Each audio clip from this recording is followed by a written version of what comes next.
আমাৰ মাজত উপস্থিত আছে ৰাস উদযাপন কমিটিৰ সন্মানীয় সভাপতি বকুল কল্যাণ ডাঙৰীয়া, তেখেতকো এই অনুষ্ঠানত ভাগ ল'ব জনাইছো।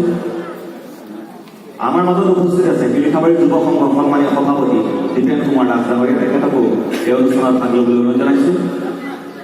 আৰু শিলিখাবাৰী যুৱ সংঘৰ সাধাৰণ সম্পাদক ৰিদীপ দত্ত ডাঙৰীয়াকে অনুষ্ঠানত ভাগ ল'বলৈ অনুৰোধ জনাইছো। ৰাস উদযাপন কমিটিৰ সাধাৰণ সম্পাদক বিপুল দাস ডাঙৰীয়া, বীৰ দাস ডাঙৰীয়াকে এই অনুষ্ঠানত ভাগ ল'বলৈ অনুৰোধ জনাইছো। আমি এই শ্ৰদ্ধাঞ্জলি অনুষ্ঠান 2-3 দিনৰ বাবে আমি মুকলি ৰাখিছোঁ। যিসকলে সদাশয় ব্যক্তিয়ে এই অনুষ্ঠানত ভাগ ল'ব পাৰিব। আৰু আজি এই শুভ সন্ধিক্ষণত এই শ্ৰদ্ধাঞ্জলি অনুষ্ঠানত আমাৰ আমন্ত্ৰণ ক্ৰমে আমাৰ মাজত উপস্থিত হোৱা তিতাবৰ প্ৰেছ ক্লাব সন্মানীয় উপদেষ্টা বিমান শইকীয়া ডাঙৰীয়া দুআষাৰ বক্তব্যৰে এই অনুষ্ঠানটি সামৰণি মাৰিবলৈ অনুৰোধ জনাইছোঁ।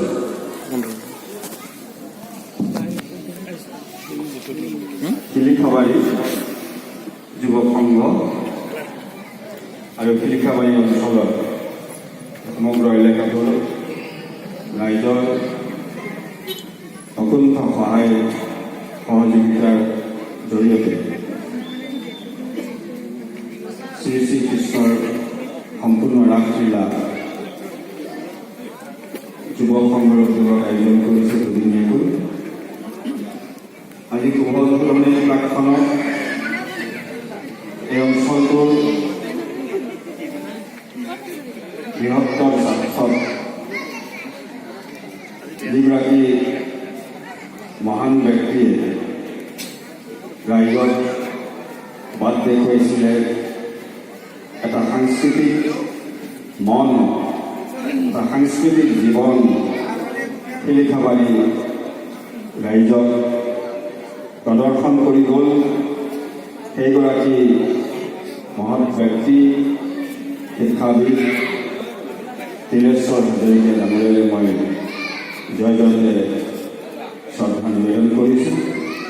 ব্যক্তিগতভাৱেও মই হাজৰিকাদেৱৰ লগত এটা আন্তৰিক সম্পৰ্ক ৰক্ষা কৰি তিতাবৰৰ বিভিন্ন সামাজিক কাম কাজত সহযোগ কৰিছিল।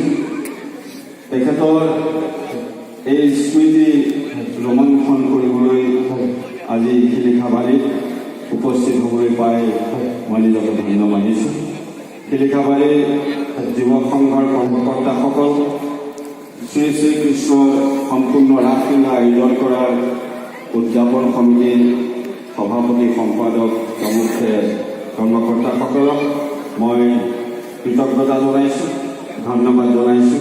এগৰাকী মহৎ ব্যক্তি যি আমি স্মৃতি ৰোমন্থন কৰিছোঁ আজি এই পবিত্ৰ দিনটো।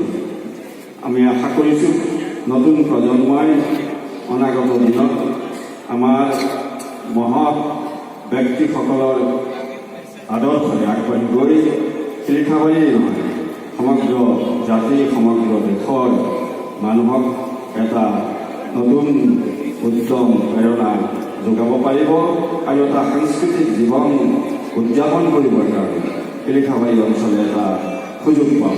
এইখিনিকে কৈ মই সকলোলৈকে ধন্যবাদ কৃতজ্ঞতা জনাইছোঁ। শিলিখাবাৰী যুৱ সংঘৰ সভাপতি সম্পাদক আৰু শিলিখাবাৰী যুৱ সংঘই আয়োজন কৰা শ্ৰী শ্ৰীকৃষ্ণৰ সম্পূৰ্ণ ৰাসলীলা উদযাপন সমিতিৰ সভাপতি সম্পাদক সকলোলৈকে মই কৃতজ্ঞতা জনাই মই বক্তব্য সামৰিছোঁ। ধন্যবাদ। আমি এই অনুষ্ঠানটো সামৰিব খুজিছোঁ। সকলোলৈকে আমি অভিনন্দন জ্ঞাপন কৰি ইয়াৰ পিছতে আমি তেখেতৰ হৈ এই স্মৃতিচাৰণ অনুষ্ঠান আৰম্ভ কৰিম। আমি সকলোকে আমাৰ মঞ্চত আসন গ্ৰহণ কৰিবৰ বাবে অনুৰোধ জনালোঁ আৰু এই অনুষ্ঠানটো সমাপ্ত হ'ল বুলি ঘোষণা কৰিলোঁ।